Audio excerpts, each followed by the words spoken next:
Cześć! Witam w kolejnym odcinku z serii Zakopane Test. Lider, pośrednictwo ubezpieczeniowe, najlepsza ochrona od Beniamina. Polecam. Elektromobilność wspiera F-Stone, najlepsze urządzenia do ładowania. Kod rabatowy znajdziesz w opisie. Elektromobilność wspiera Greenway. Zapraszam na odcinek. Cześć, witam. Dzisiaj znowu Jan z Kawina. Przed nami PowerDot. Zaraz sprawdzimy, czy już działa, czy nie. I zaraz przywitamy się z Markiem. Ale najpierw pokażę Wam coś, czego jeszcze nigdy nie widzieliście. Co to jest? Cześć Marku, miło powitać. Michale, witam. Zaraz się zaparkuję i będę oglądał, bo tego jeszcze w życiu nie widziałem. Zapraszam na odcinek. I mam taką propozycję, jeśli posiadasz samochód elektryczny i miałbyś ochotę wykonać taki test Kraków-Zakopane, zapraszam do kontaktu. Mail zawsze znajdziesz w opisie. No i ciekawe, ile wody w Wiśle upłynie, ile Zakopane testów nagramy, zanim stacja zostanie odebrana. To powinno dziać się troszkę szybciej. Kurczę, no w końcu jakieś nietuzinkowe auto. MG4 Electric. I wielkie brawa dla Marka, że przyjechał z daleka na Zakopane test. Dzięki takim ludziom ta seria powstaje. Zrobię tutaj króciutkie 360. No prezentuje się to nieziemsko. Jest to na pewno nietuzinkowy pojazd. Jak zawsze sprawdzę, jakie ma opony letnie. Na szczęście dzisiaj ma się zrobić cieplej. W nocy był przymrozek, ale teraz jest 10 stopni. Co my tu mamy? Continentale 215, 50, 17. Z przodu i z tyłu chyba takie same. Tak. No i co? Zobaczymy, jak to wygląda. O, tu mamy dostęp bezkluczykowy na taki guziczek. Dobra. Ustawię się i zobaczymy, jakie duże to jest auto. Czy ja się tu zmieszczę? Zmieszczę się. Marek jest podobnego wzrostu jak ja, pi razy drzwi. O, 74% mamy. Coś tu plumka. Dobra, idziemy do tyłu. Sprawdzimy, ile miejsca jest z tyłu. Gdy siądę sam za sobą, przypomnę, mam 180 cm wzrostu, mam dwie pięści wolnej przestrzeni na kolana, a nad głową troszkę ponad pięść wolnej przestrzeni. A tutaj z tyłu mamy USB jeszcze. Teraz szybkie pomiary bagażnika. Bagażnik nie jest za duży, no ale posprawdzajmy. Tutaj mamy jakieś 75 cm na oko. Między nadkolami mamy centymetrów 95 i do półeczki mamy centymetrów, może tutaj pokażę, niecałe 40. Tu mamy taki głęboki schowek, tu mamy drugi schowek, który jest do tego jeszcze zamykany. Tutaj uchwyty na kubeczki. Także wszystko, co trzeba, jest. A tu jeszcze na okulary się znalazł schoweczek. A jakieś USB? A, USB tu jest gdzieś, tak? USB jest tu na dole. A, tu jest na dole, a kabel przechodzi tamtędy. No sprytny patent. Tu mamy USB-A, tu mamy USB-C i gniazdko zapalniczki. Lewarek zmiany biegów. Mamy tutaj też ładowarkę indukcyjną i mamy Android Auto. Widzę, ma przejechane prawie 5,5 tysiąca kilometrów w tym momencie. A ma dopiero niecałe 1,5 miesiąca. O kurczę, no to ładnie jeździsz. 74% w akumulatorze, szacowany zasięg 295 km. Startujemy w stronę Zakopanego. I wita nas zestaw kamer 360. I pierwsze włączenie się do ruchu. Już mi się to auto podoba. Chce jechać, nie zgubił trakcji. Rozpędził się sprawnie. Wcisnął w fotel i jest cicho. A że zjeżdżaliśmy z krawężnika, to już wiem, że nie jest za sztywno. A ja nie lubię za sztywnych samochodów. Jestem tu pierwszy raz. Nacisnąłem na domek, to mamy ekran główny. Nacisnąłem sobie na akumulator. No i patrzę, jest samochodzik. Zacząłem tu palcem ruszać, no i już mogę sobie ustawić od 40 do 100%, do ilu będę się ładował i ile na tym przejadę. Takie intuicyjne auta to ja lubię. Jeszcze jest dobra tutaj funkcja, co Ci się spodoba. Inteligentne ogrzewanie akumulatora można sobie włączyć, wyłączyć. Także nie powinno być problemu z ładowaniem, bo mamy włączone. Przetestowałeś, jak to działa? Właśnie, daj znać. Bardzo dobrze to działa w zimie. Jakie moce ładowania udaje Ci się tu uzyskiwać? Według dokumentacji jest 135 kW. A w realu ile widziałeś? A w realu 145. O! I cały czas masz włączoną tą podgrzewanie akumulatora, tak? Ja się tym nie bawię, mam załączone, w szczególności w zimie, jak się rusza zimnym autem spod domu, to po prostu on szybciej dogrzewa, zmniejsza zużycie wtedy akumulatora. A powiedz mi, jak taki zamarznięty, miałeś taką sytuację, że takim zimnym autem wyruszyłeś gdzieś na jakąś szybką ładowarkę i od razu takie moce były? Znaczy musiałem dojechać gdzieś około 10 km, no i faktycznie moce, no musiałem poczekać 2-3 minuty i moc była faktycznie około 140 kW. Czyli potrafi sobie i z zimnem poradzić ten samochód. No i dobrze, bo... Ale trochę najlepsze w tym wszystkim jest podgrzewanie kabiny. Zdalne. No to mi nie musisz mówić, bo ja to od wielu lat uwielbiam tą funkcję. Uwielbiam. I tu pojedziemy w Radziszowie w lewo, za główną. Jesteśmy na głównej, chociaż niektórzy się zachowują, jakbyśmy byli na podporządkowanej. No dobra. Zużycie po pierwszych kilometrach 13,7. No i już mi się to auto podoba, bo nie jest jakieś zbytnio prądożerne, a zużycia nie są kosmiczne. I jeszcze jedno powiedz mi, jak tutaj pojemność baterii, jak to tu wygląda, bo ja o tym aucie szczerze to nie wiem prawie nic, albo nic. Bateria jest 64 kW, z tym, że gdzieś tam w końcu doszukałem, że dostępne jest 61 z jakimś tam małym haczykiem, 61 kWh mamy dostępne. No dobra, czyli przy takim rozsądnym zużyciu to zasięgi mogą być porównywalne jak Kia Niro, Pi razy drzwi. Dokładnie wszyscy porównują to auto do Kia Niro. Niro FV. No tak, bo teraz jest Niro EV, to jest aktualny model, a Niro to był mój stary model, dokładnie tak to było. To powiedz mi, jakie Ci się udaje tutaj zasięgi wykręcić? Powiem tak, ja no, od miesiąca troszkę dłużej może tym jeżdżę i jeżdżę w warunkach górskich po Bawarii, troszeczkę takimi autostradami.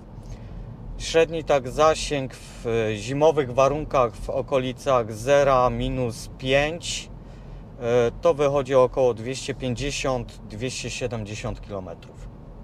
A, no to całkiem rozsądnie. Zaznaczam zimowe warunki, ujemne temperatury, bo wiadomo, jak będzie cieplej, no to tak myślę 300-350.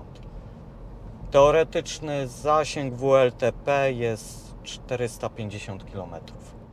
No i popatrzcie, mamy tutaj podgrzewaną kierownicę, mamy też podgrzewane fotele 3-stopniowa. A co najważniejsze, działa to wszystko dość płynnie, dość jest responsywne, ten dotyk dość reaguje. Czasami jednak trzeba dłużej przytrzymać. Tak, czasem go trzeba dłużej przytrzymać, ale nie ma tragedii, o, tak bym to powiedział. No i to jest dowód, że to jest zimowy Zakopane test. Pług śnieżny pojechał z przeciwka. A my zaraz będziemy skręcać w lewo i za kilometr będziemy na Zakopiance. To jest droga 52 na Bielsko. No i Marek tu przełączył na chwilę na sport i włączyliśmy się do ruchu. No petarda, jak sobie to radzi trakcyjnie i jak to fajnie wciska w fotel. Ile to ma, Marku, koni? To ma niewiele, 205. Czyli to takie 150 kW. To pierwsze pytanie, Marku, z gatunku standardowych. Ile takie auto kosztuje? Bo u nas to chyba w Polsce w ogóle się nie da kupić. A to może jeszcze pierwsze pytanie. Skąd w ogóle przyjechałeś do nas? Ja przyjechałem z okolicy Deggendorfu. To jest mniej więcej na trasie Passau, czyli Passawa i Ratisbona. To ile kilometrów masz do Skawiny? A to rzut beretem 600. 600 km. I dało się przyjechać. Dało się. To o tym poopowiadasz mi później. Już wiemy, skąd przyjechałeś, to powiedz mi, za ile takie auto da się kupić? Bo to kupiłeś normalnie w Niemczech w salonie? Jak to wygląda u Was? Kupiłem w salonie. W Polsce jest niedostępne na razie, bo nie ma nawet salonu MG. Są Niemcy, Czechy, Anglia, bo to w końcu marka angielska. Produkowana w Chinach. Produkowana w Chinach, ale jako pod egidą sportowych aut angielskich. Też nie wiedziałem o tym, kolega mnie uświadomił, że to jest marka angielska. Ale czuć, że to jest marka gdzieś z korzeniami europejskimi, bo tu się nie jedzie jak jakimś Seresem czy czymś takim Chińczykiem typowym. Tu się jedzie jak takim normalnym europejskim kompaktem. Tak. Takie są moje pierwsze wrażenia. Moje też były. Że trakcyjnie sobie to radzi, zawieszenie fajne, nie tłuczące. No bo jeszcze nowe. No, ale generalnie to jest ta klasa, nie? Wyciszenie całkiem w porządku. No, moje pierwsze wrażenia są bardzo, bardzo pozytywne. Ale znowu Ci przerwałem, ja się muszę nauczyć trochę kultury. Ile to kosztowało? Bo to mnie strasznie ciekawi. To kosztowało, to jest najwyższa wersja tego auta i koszt tego mnie wyszedł niecałe 37 000 euro. Ja tu będę szybko przeliczał. To Euro ma jest 180 gdzieś tysięcy polskich złotych. I to jest przed dopłatami, po dopłatach, bo u Was jakoś inaczej jest. Tak? Przed dopłatami ja zapłaciłem jak gdyby całą kwotę. Jeszcze wiem, że w Niemczech będę mógł odzyskać około 4 do 6 tysięcy euro, bo to zależy od regionu. Ja jeszcze nie wiem dokładnie, ile w moim regionie można odzyskać tej kwoty. No i jeszcze miałem taką małą przygodę, więc liczę 4000, tą najniższą dopłatę niemiecką. Ale miałem jeszcze przygodę, bo auto miało być na koniec grudnia. Ale z powodów tam COVID-a, problemów transportowych, z Chin podejrzewam, więc MG napisało mi, że będzie opóźnienie w dostawie i z tego tytułu jeszcze MG mi zwróci 1500 euro. O, to miło z ich strony. Tak, napisali mi, że z powodu opóźnienia w dostawie i tak dalej, więc jeszcze 1500, czyli sumarycznie można powiedzieć, że to auto wyniesie mnie około 30 000 euro. 30 000 euro, tak? Z dopłatami ze wszystkim. Ze 140 000 złotych, tak strzelam, Tak. bo tam kurs się bardzo teraz waha, mamy niestabilną walutę, ale 140 000 za takiego Niro EV full opcji No bo to jest porównywalne. brzmi interesująco. Na pewno warte zastanowienia się to jest pojazd. Ja chciałem, nawet tak konfigurowałem, czy Niro EV, a ewentualnie Kia Soul, bo te dwa auta, To powiedzmy, też mnie auta. interesowały i to naprawdę byłem konkretnie zainteresowany tymi autami. No to mi wyszło za mniej więcej podobne wyposażenie jak tutaj. To Kia Niro mi wyszło 49-52 tysiące euro, a Kia Soul wyszło gdzieś koło 46 047. Czyli tutaj masz Koło 10 porównywalne tysięcy auto. taniej. Czyli przeliczając na nasze złotówki, to prawie 50 000 mniej Tak. w warunkach niemieckich. A powiedz mi, jak kosztuje ubezpieczenie takiego elektryka w Niemczech, bo w Polsce to generalnie zazwyczaj taniej niż spalinówki. A jak to u Was wygląda? No ja tutaj wziąłem w ADAC ubezpieczenie. Nie mam żadnych zniżek, ponieważ jest to pierwsze auto, które rejestruję sobie w Niemczech, bo od niedawna w sumie w Niemczech przebywam.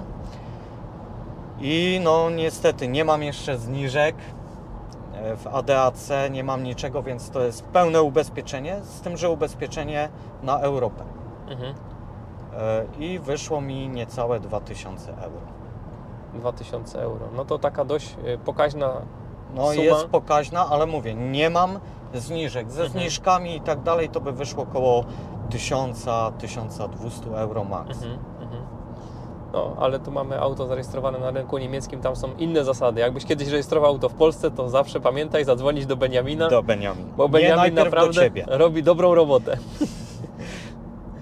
Dobra, a jakieś tu jeszcze inne koszty miałeś związane z tym samochodem, czy to w zasadzie Nie, tyle? to jakieś tu kupowałeś? praktycznie takie, to są całe koszty. Całe koszty. No, czy jeszcze rejestracja, ale to za samą tablicę to tam w Niemczech dałem koło 50 chyba euro za tą blaszkę, bo tam troszkę inaczej się rejestruje auto.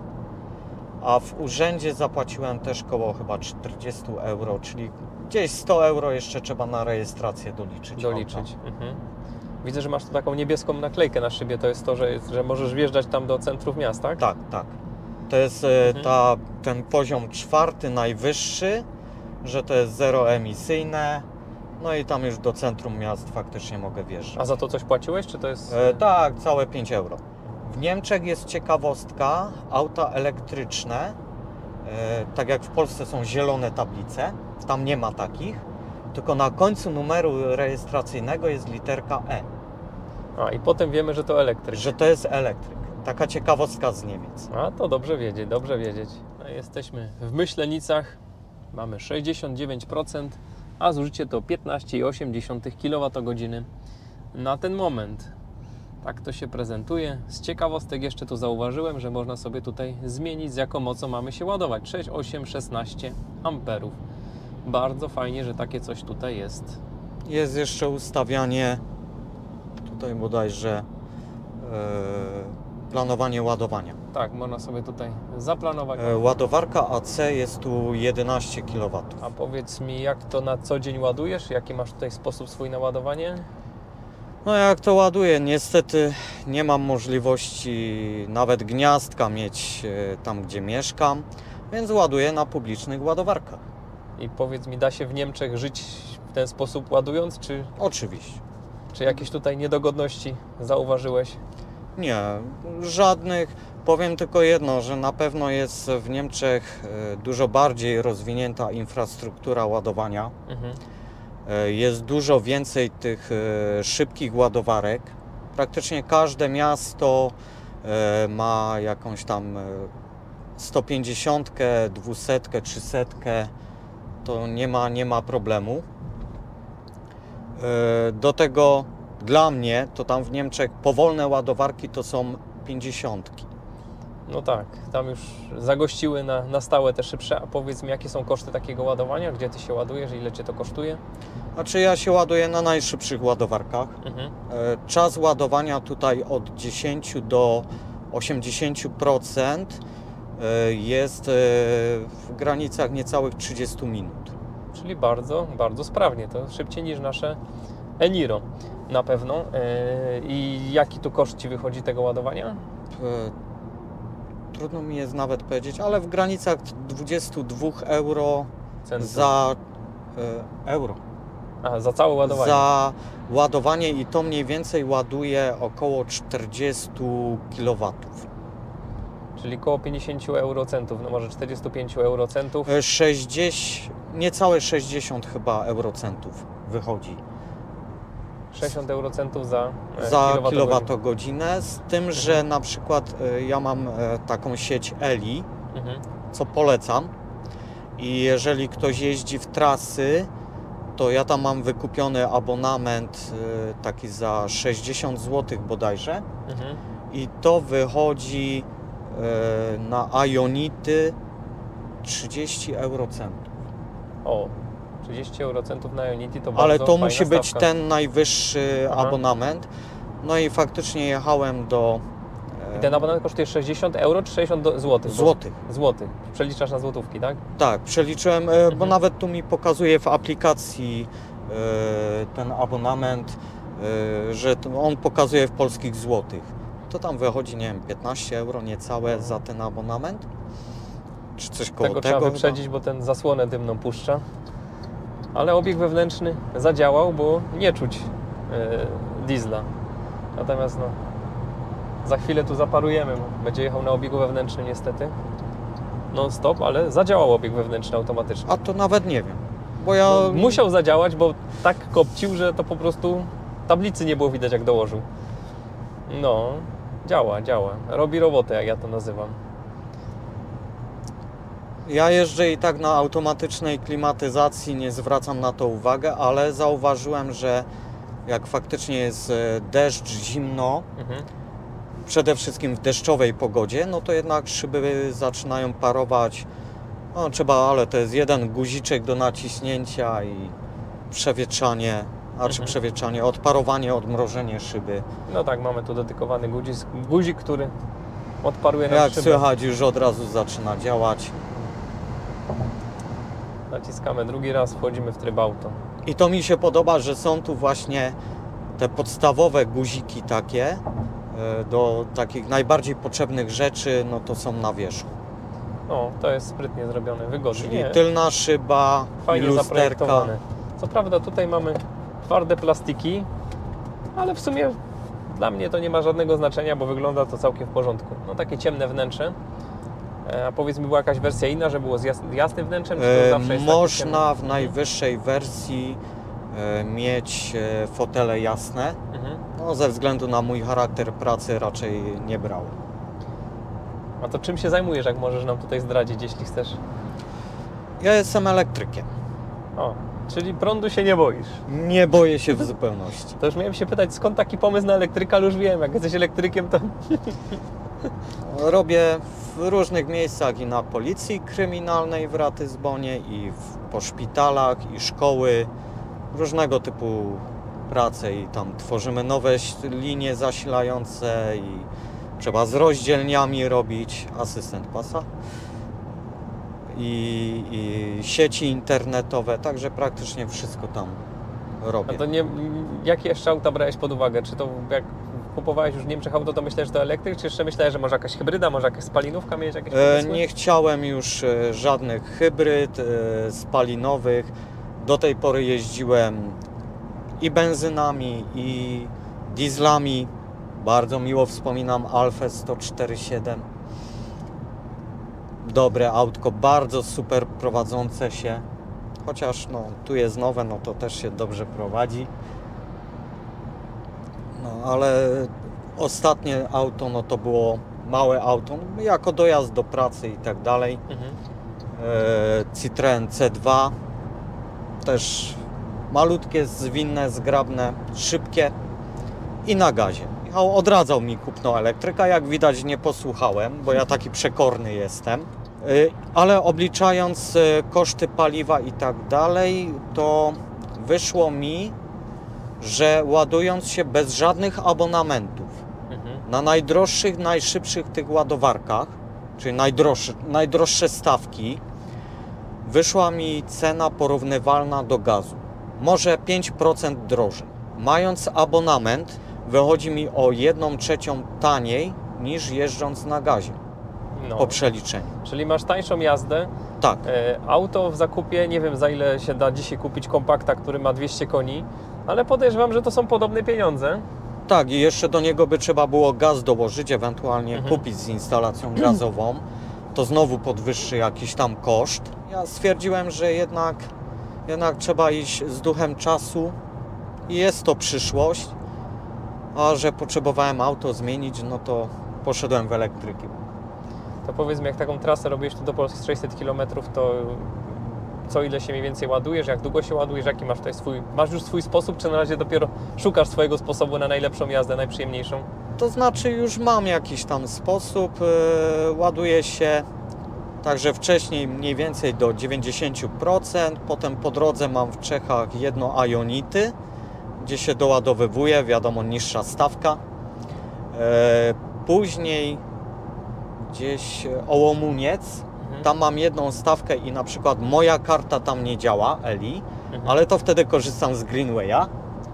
A później już po przyjeździe w jakieś tam docelowe miejsce czy coś takiego, no to już się ładuje z Greenwaya.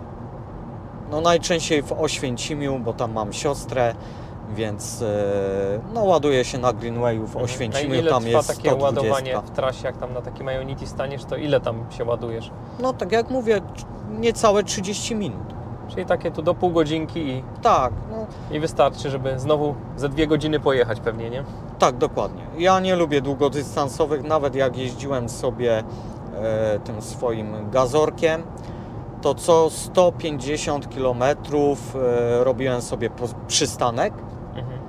No i wiadomo, pierwszy przystanek 150, tak 5-10 minut przerwy. Następnie jechałem się, bo to już 300 km, więc miałem taką jedną ulubioną stację w Czechach. Tankowałem tam LPG po 300 km. To było 20 minut przystanku, potem znowu jechałem 150, gdzieś się zatrzymałem za potrzebą na przykład, czy coś takiego. No i dojeżdżając do Oświęcimia, bo to mniej więcej 600 km było, no to w Oświęcimiu trzeba było znowu się zatankować to LPG. Czyli tak porównując do LPG, to jeździsz prawie tak samo teraz Tak. z elektrykiem, bez jakiejś większej Nawet różnicy. inaczej, bo jadę 200 km, ładuję się, jadę 200 km, ładuję się, dojeżdżam do Oświęcimia, naładuję się znowu te 20 minut na szybkiej ładowarce, jest koło dworca PKP. 3 marca odbierałem auto z salonu. I w tym dniu, w którym odebrałem, no miałem jechać do Polski. No tam dzwoniłem do siostry, mówię, no pojadę, muszę się zatankować jeszcze LPG i ten. No ona mówi, jedź tym, nowym. Ja mówię, no jak nowym, przecież ja nawet nie wiem jak to ładować. Co prawda już byłem przygotowany wstępnie i Greenwaya miałem, kartę, ale mówię, nie wiem czy mi aplikacje zadziałają, nie wiem czy mi w ogóle cokolwiek jak to podłączyć. Pierwszy raz, nie? A on mówi, olej to jedź na żywca. Ja mówię, nie, najpierw ja muszę popróbować sobie tu w Niemczech i dopiero potem pojadę, ale tak myślę, jechać, niewygodne siedzenie w tym Citroenie, Pinkole jadę, zobaczcie, to najwyżej mnie będą holować. No i faktycznie wsiadłem w to auto, nie wiedząc nic o ładowaniach, praktycznie no tyle co z Twoich czy tam innych kanałów, filmów, że to trzeba wpiąć, przyłożyć kartę i tak dalej. Mówię, no czas spróbować.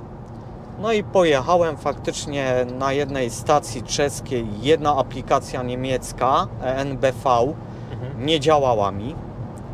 Ta aplikacja czeska, to znaczy czeska Eli w Czechach zadziałała, no to już Greenwaya nie musiałem używać.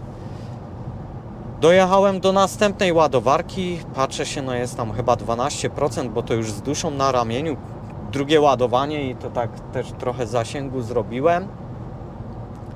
No i się patrzę, ENBV nie działa, Eli nie zadziałało. No to już człowiekowi się ciepło zrobiło, ostatnia deska ratunku w Greenwayu. No i przyłożyłem kartę Greenwaya, stycznikami strzeliło, poszło ładowanie. Mówię, no to dobra, może do Polski dojadę. Czyli Greenway uratował sytuację. No tak. I bardzo dobrze, bardzo I potem dobrze. okazało się, że faktycznie ta aplikacja Eli, bo już tam 2 razy próbowałem się na tej stacji ładować, tej czeskiej, Mercedesa okazało się, pod salonem Mercedesa w Ołomuńcu, szybka ładowarka również, 300. No i tam Eli nie działa do tej pory. Czyli Greenway, a w zasadzie to karta Greenwaya to jest taka karta, która otwiera większość ładowarek i rozwiązuje większość problemów. No, niestety w Polsce nie raminguje z polskimi sieciami, a to by też było bardzo fajne.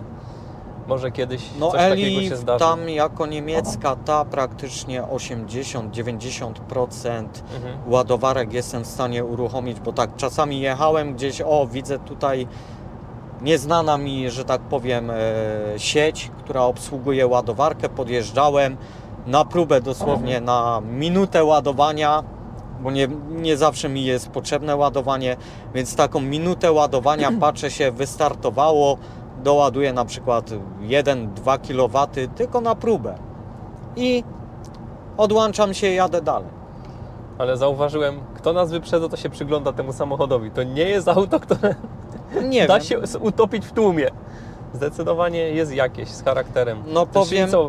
tak Ci wejdę znowu w słowo, ale na początku były emocje, był strach, zastanawiałem się, czy w ogóle tym jechać. Tak. A czy po tej pierwszej jeździe wszystko minęło? Jak wróciłem do Niemiec, to już na luzie wracałem, bo wiedziałem, że jak nie Eli, to Greenway. Zresztą nie miałem karty Eli, tylko z aplikacji odpalałem, to też inaczej. Zawsze z aplikacji jest więcej problemów, tak. Ale zmienię na chwilkę kadr, bo popatrzcie, co tam się dzieje. Tam po prawej widać pięknie zaśnieżoną Babią Górę. Co prawda, zanim odwrócę kamerę, zazwyczaj przestaje być widać to, co ma być widać. A my zaraz będziemy przy tunelu. Czasem stąd już widać Tatry, dzisiaj troszkę przychmurzone. Temperatura na zewnątrz raczej taka zimowa. O tak, tam się babia już będzie. Babia się wyłania. No przepiękny widok. Przepiękny widok, a my już tutaj mamy tunel i ograniczenie, odcinkowy pomiar prędkości w tunelu. A ja zużycie przy tunelu. Zużycie bardzo fajne, 18,8 kWh. Tak to teraz wygląda. Jak mamy temperaturę na zewnątrz, jeszcze mi powiedz? Na zewnątrz 8 stopni. 8 stopni. Także za ciepło nie jest. No i wjeżdżamy do tunelu. Światła już się załączyły automatycznie. No, No światła są tu rewelacyjne. To trzeba przyznać. Ja Tunel- powiem, że Mhm. drogowe światła w innych autach to takie są jak tutaj. Mhm. A jak już się załączą tu drogowe, no to jest jasno jak w dzień. Nie odłącza, jak się jedzie na przykład, tak jak ja, górskimi drogami, jedzie auto z naprzeciwka, no to on wyłącza te długie, jak to niektórzy mówią, wyłącza te światła. Jeszcze mi się nie zdarzyło, żeby ktoś mi mrugał. Czyli dość to sprawnie. Czyli ta sekwencja jednak działa dość dobrze. I minęliśmy właśnie Rabkę, Chabówkę. Podjeżdżamy po serpentynach do góry. Całkiem fajnie się to prowadzi.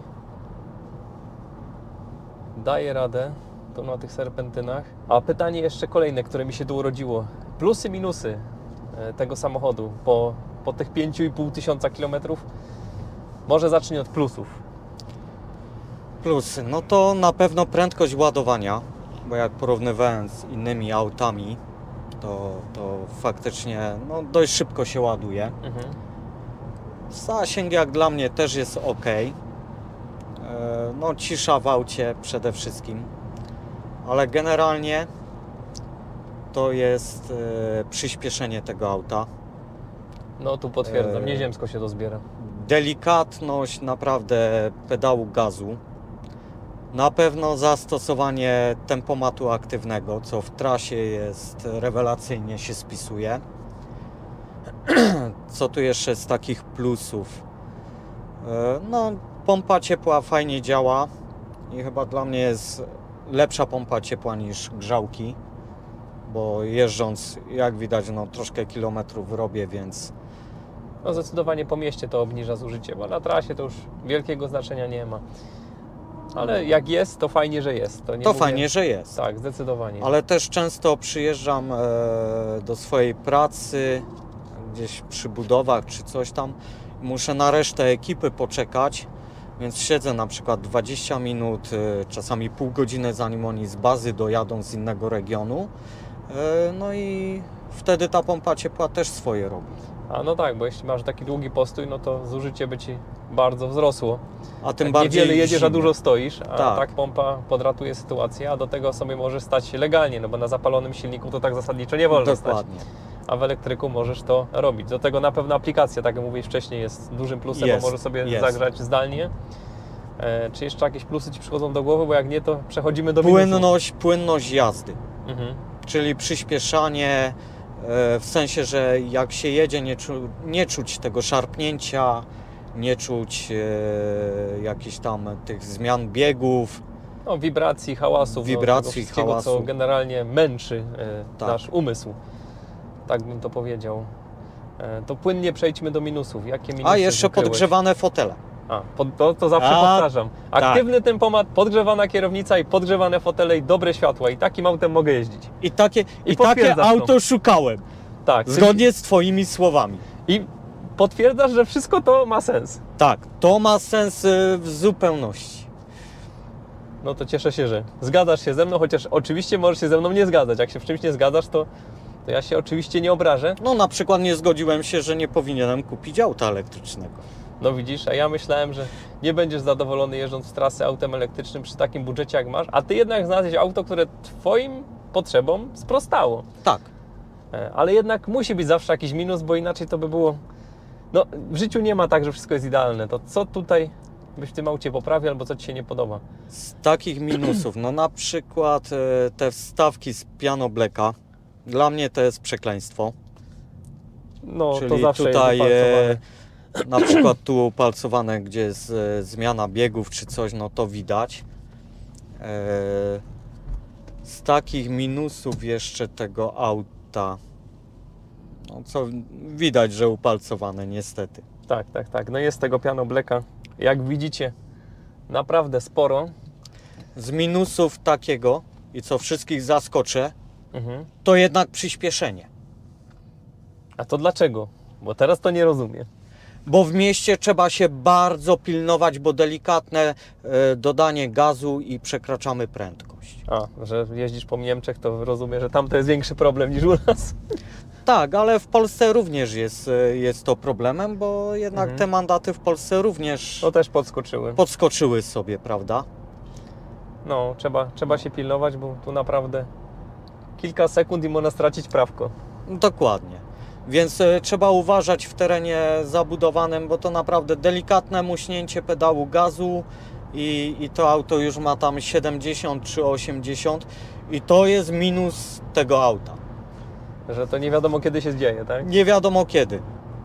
No trzeba się przyzwyczaić, no. Czyli popatrzcie, w tym przypadku od przybytku głowa boli, bo przybytek, Tak. czyli dobre przyspieszenie. Z jednej strony jest to wspaniałe, bo na przykład trzeba kogoś wyprzedzić, na przykład ciężarówkę, a w terenie górskim to naprawdę trzeba to sprawnie zrobić, jeżdżąc po Czyli jak takich to mówią, każdy serpentynach. medal ma dwie strony. Tak, a z drugiej strony no, trzeba uważać na to przyspieszenie, bo jednak można zapłacić szybko mandat. No, zdecydowanie. Jeszcze nie zapłaciłem, ale Ale się musisz pilnować. się pilnuję. Wiem, że to auto ma funkcję jazdy według znaków. Mhm. Tu w Polsce no, trochę to tak nie działa, ale trzeba uważać, no po prostu można ustawić, że on nie dopuści prędkości większej niż jest na znaku. Mhm. Ograniczenie prędkości. No ja tego nie używam, raczej patrzę po znakach, bo jest taki minus, że nie rozpoznaje znaku teren zabudowany. Aha. I można wjechać, na przykład jest ograniczenie do 80, wjeżdżamy w teren zabudowany i on nam nie spowolni wtedy auta. Dobra, jesteśmy na najwyższym pośrednim punkcie trasy i musimy zrobić odczyt zużycia. Zrobiła się jakaś mgła, do tego momentu była piękna, słoneczna pogoda, a tu wjeżdżamy w strefę mgły. Po lewej Circle K i zjazd na Rdzawkę i będziemy zaraz patrzeć, jak tutaj zużycie. A zużycie na ten moment to 19,4 kWh, co w dzisiejszych warunkach i przy takiej dość sprawnej jeździe uważam za całkiem rozsądny wynik. Czas dojazdu nam się tu nie pozmieniał. A z ciekawości jeszcze podpytam, jak tu gwarancja jest? Jak tu MG daje gwarancję na tego? MG4? Jest 7 lat albo 100 000 kilometrów. Czyli podobnie jak w Kii, tylko mniejszy Bardzo przebieg, bo podobnie. w Kii jest chyba 150 tysięcy i 7 lat. Tak. MG to widzę taka troszkę jest składanka. Troszkę mi tu niektóre rzeczy przypominają Tesla, troszkę niektóre Kije, ale w sumie jak to się bierze od innych, to co u nich najlepsze, to czemu by nie? Moje założenie to było podgrzewane siedzenia, pompa ciepła i płaska podłoga bagażnika. Bez tego progu przy klapie. Żebyś mógł tam łatwo pakować te swoje rzeczy. Tak, swoje narzędzia do Mhm. pracy, które mi są Wygodnie. potrzebne. Tak. Mam sporą walizeczkę narzędziową, taką na kółkach nawet. No i to waży około 50 kg, jak doładuję narzędzi. No i to już potem ciężko nad tym progiem przenieść. Mhm. No i popatrzcie, kolejny przykład. Marka, że auto musi być dopasowane do potrzeb, bo dla kogoś jak dla mnie to jest bez znaczenia, czy jest próg załadunkowy, a dla Marka i przy jego walizeczce 50-kilowej to już jest ważny aspekt. No i tym sposobem nie da się odpowiedzieć na pytanie, które auto jest lepsze. No dla kogoś jest lepsze takie, a dla kogoś innego jest lepsze inne. Jeszcze wielkie podziękowania tu, Marku, oficjalnie dla Ciebie za to, że przyjechałeś na Zakopane Test. Pamiętajcie, ta seria powstaje dzięki Wam, dzięki takim ludziom jak Marek, którym się chce, którzy tutaj się zjawią i którzy tu przyjadą na Zakopane Test. Także zapraszam wszystkich, którzy posiadają samochody elektryczne lub hybrydy plug-in, bo wprowadzam taką kategorię też jak hybrydy plug-in. Uważam, że przy dzisiejszych zwariowanych cenach prądu, mam nadzieję chwilowo zwariowanych cenach prądu, to taki plug-in może mieć sens. A jak pokazuje przykład Marka, to nawet jeśli ktoś nie ma możliwości ładowania w domu, to i tak elektrykiem może być jeździć taniej niż samochodem spalinowym. Jeszcze jeden minus się przypomniał. Tak, nie ma tutaj franka, Nie ma z przodu bagażnika. nie ma bagażnika, a to by było naprawdę dobre na trzymanie kabli do ładowania czy coś takiego, chociaż mnie nawet cegła nie jest potrzebna. Chociaż nie mam ładowania w domu, nie mam i gdzieś tam w trasie czy u kogoś, Ale jakoś nawet nie chce mi się kupić tej cegły. Ale to jest wygodne, gdzieś tu przyjeżdżasz do jakiejś rodziny, ktoś ma dom, nie musisz jechać na tą stację. Wiem, że jesteś przyzwyczajony, ale taka cegła do siły czy do zwykłego gniazdka No nie planuję, jest to głupi pomysł. ale nawet nie jest mi to tak konieczne. I popatrzcie, w lusterkach mamy informacje o samochodach w martwym polu. A powiedz mi jeszcze, od jakiej ceny się zaczyna w ogóle MG w Niemczech? Ile to kosztuje w takiej wersji, powiedzmy, podstawowej? Podstawowa, nie chcę skłamać, teraz najwyżej Ci linka prześlę, gdzieś koło 28 000 Euro. kosztuje, tak. Tam jest 54 kW i jest jakiś troszkę słabszy silnik. Mówiłem, że będą stali i stoją. Także w Nowym Targu uważajcie, żeby się nie zagapić i nie złapać mandatu. Przed nami już budowa Zakopianki. No Tatr nie widać, ale ja myślę, że jeszcze dzisiaj zobaczymy Tatry. Jestem optymistą. No i dzisiaj zepsujemy troszkę czas dojazdu, bo jedziemy odwiedzić Marka. Stoi elektryk, będę Marka namawiał, żeby przyjechał na Zakopane test, bo NV200 jeszcze nie było na Zakopane teście. Tu stoi jeden elektryk, a tu stoi drugi elektryk, a my dzisiaj trzecim. Herbatka u Marka wypita. Marek montuje pompy ciepła, umawialiśmy się na jakiś wywiad w sprawie pomp ciepła. No zobaczymy, kiedy znajdzie się trochę czasu, żeby coś Wam po pompach ciepła z Markiem ponagrywać, a tymczasem popatrzcie, jaki widok się przed nami zrobił. No przepięknie wyłoniły się Tatry, także warto było zrobić sobie chwilę przystanku. Czas dojazdu niestety nam się zmienił. No i tak tu u Marka oglądaliśmy MG. Marek był też mocno zainteresowany tym pojazdem. No i odkryłem, że z przodu nie ma silnika. Powiedz mi, tu jest napęd na tył, dobrze myślę? Tak, tu jest napęd na tył, tak jak w BMW. I co więcej, to jest napęd jak w BMW, przynajmniej na razie takie mam odczucia, bo to auto nie zmula, tylko faktycznie się odpycha z tych tylnych kół. Bardzo mi się to podoba. Nie lubię takich aut, które są tylno-napędowe, ale niestety kontrola trakcji jest tak nadwrażliwa, że jakikolwiek uślizg kół powoduje, że tracimy całą moc. Tutaj tak się nie dzieje i ja jestem mile zaskoczony tym samochodem. No jeszcze w poślizgu nim nie jechałem. A teoretycznie dałoby się driftować? Da się wyłączyć wszystkie te systemy? Nie testowałeś? Jest tu jakiś tryb snow, który po prostu wyłącza część rzeczy, nie wiem jakie wyłącza nawet, bo nie doczytałem, nie próbowałem tego, ale myślę, że chyba trakcja nie pozwoli. Trakcja nie pozwoli. A powiedz mi, bo tak zauważyłem, że tutaj nie ma takiego przycisku klasycznego start-stop. Czy ja jestem ślepy, czy go to faktycznie nie ma? Nie ma. Czyli tutaj skąd auto wie, że ma się uruchomić? Gdzie jest, w którym momencie ono się odpala? W cudzysłowie odpala oczywiście, a w którym się gasi? Jak to jest zrobione? Podchodząc do auta, on rozpoznaje kluczyk to raz, ewentualnie hand free, bo jest tu taka opcja. I druga rzecz, wsiada się na fotel kierowcy, naciska hamulec i on wtedy odpala, aktywuje wszystkie systemy. Aha, czyli wystarczy wsiąść, nacisnąć hamulec I nacisnąć hamulec, pojawia się napis ready, gotowe. I w tym momencie auto już, puszczając hamulec, auto rusza. Oczywiście po przestawieniu na drive czy wsteczny. Jasna sprawa. A powiedz mi, a jak chcesz go wyłączyć, to jak to trzeba zrobić? Naciskam park, wysiadam z auta i go zamykam. Czyli zamknięcie samochodu powoduje wyłączenie się samochodu. Tak. No i petarda. Ale czyli jest jeszcze...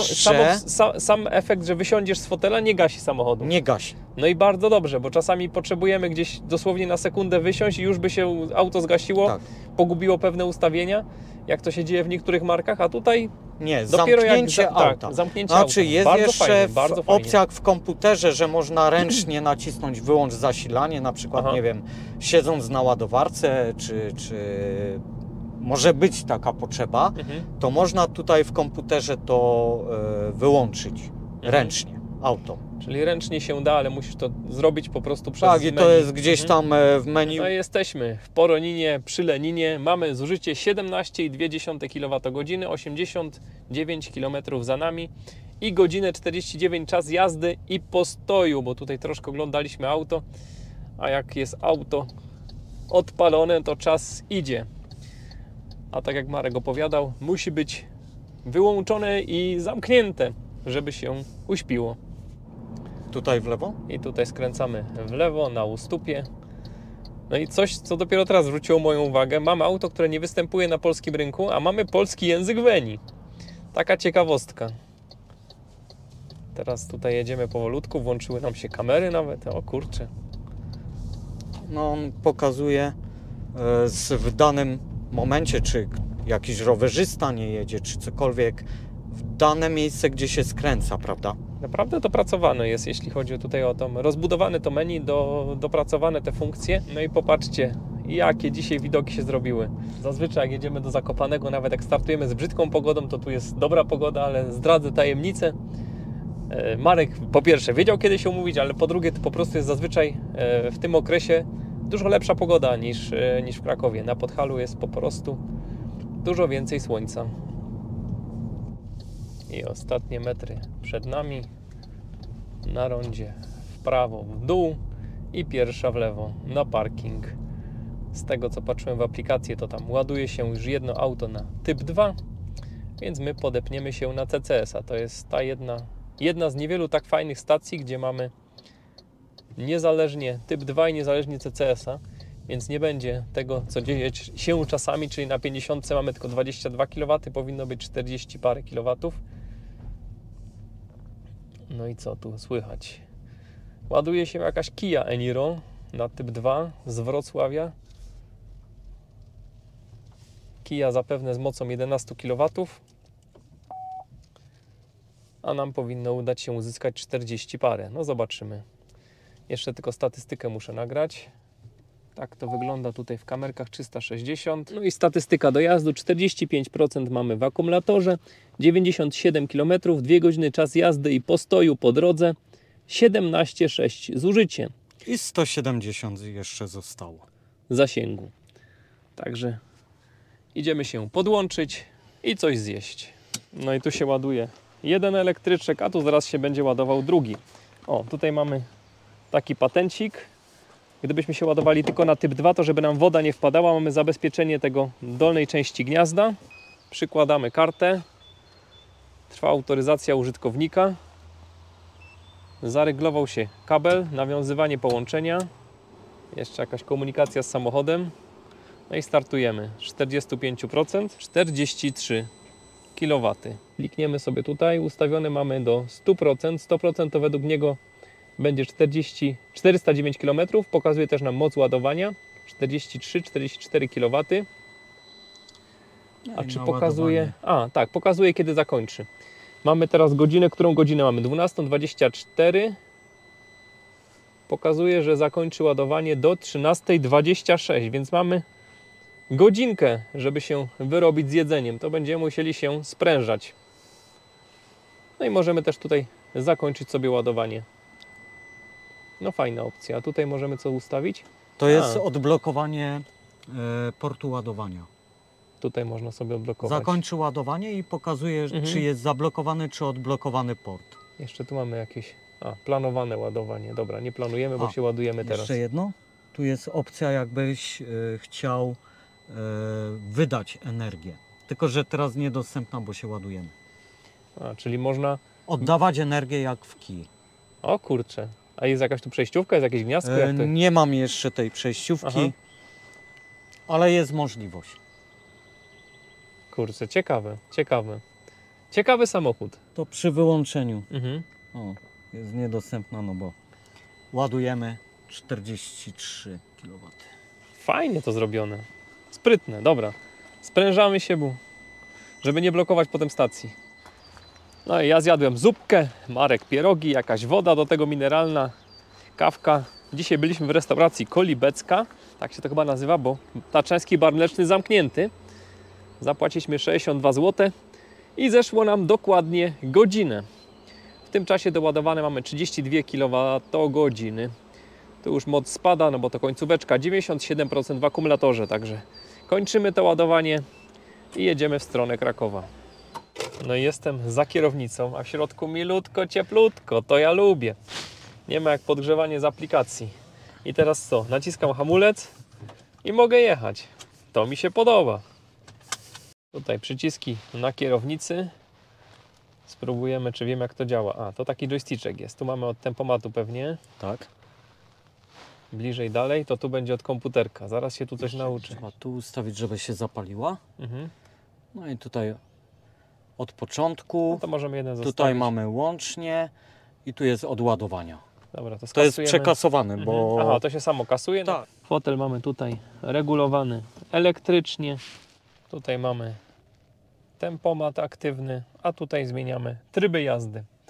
Tutaj telefon, tu obsługa radia, tu obsługa menu. I klima. A, jeszcze tu menu od klimatyzacji. Aha, faktycznie się teraz tu pojawia. Fajnie to zrobione. Sprytnie tak. To jest to menu z wyświetlacza.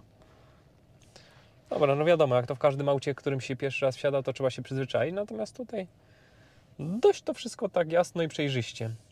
Sprytne. Czas dojazdu się psuje, już 15:14. O, zmieniło się znowu. Była 15:17 przed momentem. Jedziemy inną drogą. Tak nam Google wymyślił, więc tak jedziemy. Tu jesteśmy na rondzie. Ja też patrzę. No i popatrzcie, pierwsze auto na Zakopane teście, które pokazuje ujemne zużycie. Zjeżdżamy teraz w dół Zakopanego spod Centrum Edukacji Przyrodniczej i mamy minus 1,7 kWh zużycie w tym momencie. To mi się podoba. Tu się buduje nowy dworzec PKP w Zakopanem. Praca w re. Nie wiem, czy jakieś Zakopane testy tędy jechaliśmy. Zazwyczaj to miejsce objeżdżamy, bo tu były straszne korki i tak ogólnie nieciekawie. Popatrz tam na prawą, co się tam dzieje. O kurczę, gruba akcja. Ale że dzisiaj Google pokazał tędy szybciej, no to stwierdziłem, że spróbujemy. Czemu by nie? Zobaczymy, czy to był dobry pomysł, czy niedobry. Zużycie jak na razie minus 4,5 kWh na 100. No petarda. Czekaj, za 200 metrów mam skręcać w prawo. To już w ogóle nie wiem, co on wymyślił. Pewnie będzie nam znowu jakieś korki próbował ominąć. No i popatrzcie, jak pięknie widać w lusterkach.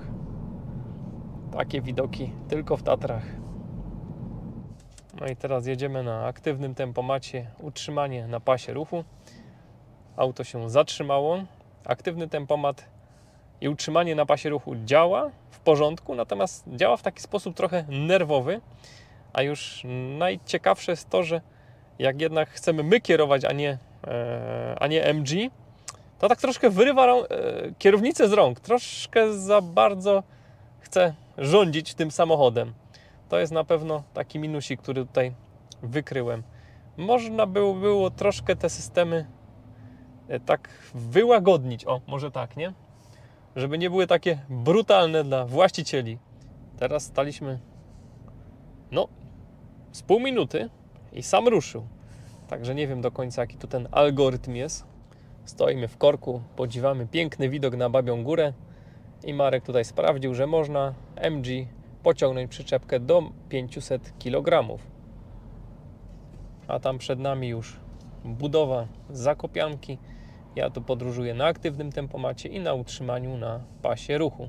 No i jesteśmy z powrotem pod Janem w Skawinie. Mieliśmy być 15 po 15, 11 po 15, ale tak się dobrze tym autem jeździ, ono się tak fajnie prowadzi, tak przyjemnie nim się jedzie, że troszkę może za szybko jechałem. I pomimo tego zużycie to 10,4 kWh, no petarda. Gdybym troszkę jechał tak oszczędniej, to poniżej 10 nie byłoby dzisiaj żadnym problemem. Godzina 37 czas jazdy, 97 km przejechaliśmy według tutaj komputera pokładowego, średnia 59 na godzinę. Tak to wygląda tutaj. Możemy sobie jeszcze przełączyć na... Tu przełączyć, tak? I będziemy mieli statystykę. I po przełączeniu mamy statystykę z całej wycieczki. Tu jeszcze mamy. Co tutaj mamy? Z 50 km wykres. 50 Ostatnich kWh na 100 średnia. 15 kWh. A tu jeszcze jakieś bardziej szczegółowe. No do ostatniego ładowania zużyliśmy 10 kWh. I od początku testu 1 kWh na klimatyzację i 26 na jazdę. No ciekawe auto, bardzo ciekawe. Ja dzisiaj jestem petarda zaskoczony. Tak jak mi się tym autem przyjemnie jechało, tak jak to auto jest responsywne, tak jak ono chce jechać, tak jak fajne ma zawieszenie, wybiera nierówności, dobrze się prowadzi. Dobrze kosztuje. Ma dobrą cenę. Kurczę. Nie ma się do czego przyczepić. No bagażnik może to nie za duży, bo tam 360 I nie ma litrów. frontu z przodu. Nie ma z przodu bagażnika. No jakby się bardzo chcieć, to się do czegoś przyczepi, ale ja się dzisiaj tu nie będę czepiał, bo mi się tym autem po prostu bardzo miło jechało. Jestem w ciężkim szoku, że za takie pieniądze można kupić tak fajnego elektryka. Do tego auto się szybko ładuje.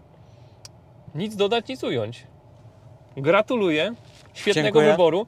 Myślę, że za te pieniądze nie byłbyś w stanie kupić nic lepszego. Myślę, że mogę tak Myślę, powiedzieć. że nie. No, ciężko by było Nie w tej znaleźć klasie, nie z tym wyposażeniem. poniżej 200 000 tak fajnych elektryków z takim fajnym zasięgiem, fajnymi osiągami, dobrze się prowadzących. Do tego ten tył napęd tutaj jak najbardziej w porządku sobie daje radę. Nie zmula. Potrafi jakieś takie drobne uślizgi wygenerować, ale wszystko pod kontrolą. No petarda. I chyba nie będę przedłużał. Dziękuję ślicznie za uwagę, dziękuję patronom za wsparcie. Oglądajcie Michała i subskrybujcie. Dzięki wielkie, do zobaczenia. Cześć! Cześć.